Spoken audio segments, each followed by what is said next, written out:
On the night of March 24th, 1801, heavy footsteps echoed through the Mikhailovsky Castle in St. Petersburg. A group of officers quickly moved through the dark corridors toward the emperor's bedroom.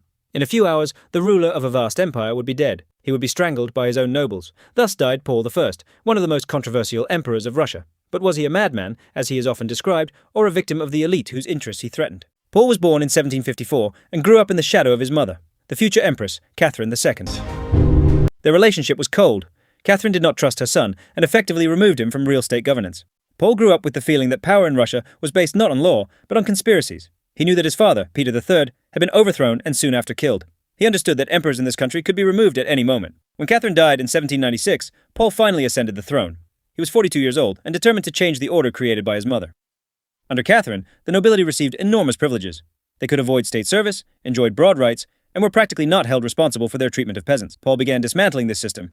He required nobles to serve the state again, limited corvée labor to 3 days per week, and prohibited the exile of peasants to Siberia without trial. For common people, this looked like a step toward justice, but for the aristocracy, it was a direct threat to their position. Discontent grew. The emperor paid special attention to the army. He admired Prussian discipline and demanded absolute order. Soldiers had to march perfectly, wear strict uniforms, and obey regulations without question. Paul personally inspected guards, could stop a parade because of an improperly fastened button, and demote officers for the smallest violation.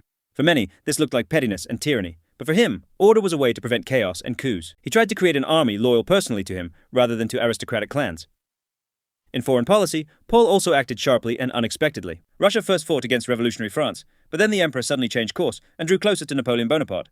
Moreover, a joint campaign into India against Great Britain was planned. This was a bold and dangerous move. The British Empire controlled the seas and global trade, and part of the Russian elite was closely tied to English interests. The new alliance looked like an adventure, and increased fears about the emperor's unpredictability. Paul became increasingly withdrawn and suspicious of conspiracies. He ordered the construction of the Mikhailovsky Castle, a fortress with moats and drawbridges in the very center of the capital. The irony of fate was that he lived there for only 40 days. By 1801, a conspiracy formed against him among high-ranking officers and influential nobles. Officially, they wanted to force him to abdicate, but during the night of March 24th, everything got out of control. The conspirators broke into the emperor's bedroom, a struggle began, and the emperor refused to submit. In the chaos, he was strangled with a scarf. By morning, the country had already sworn allegiance to a new ruler, his son, Alexander I. Many of Paul's decisions were reversed, and the court breathed a sigh of relief. Thus ended the life of a man who tried to change the rules of the game in an empire where power had belonged to a narrow circle of aristocrats for decades. Was he a madman? Yes, he was impulsive, suspicious, and sometimes cruel, but he also tried to limit the arbitrariness of the nobility, bring order to the army, and strengthen central authority.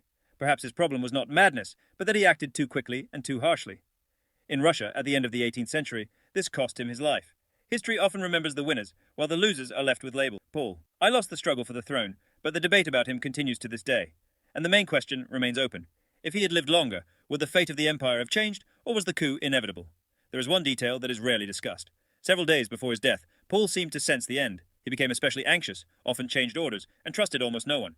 It is said that he once said, "I will soon be gone." In the Mikhailovsky Castle, he slept in different rooms to confuse potential assassins. But it did not help.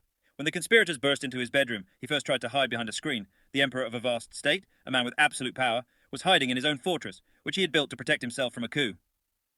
History seemed to have come full circle. His father died as a result of a conspiracy, and he spent his life fearing the same fate. The end.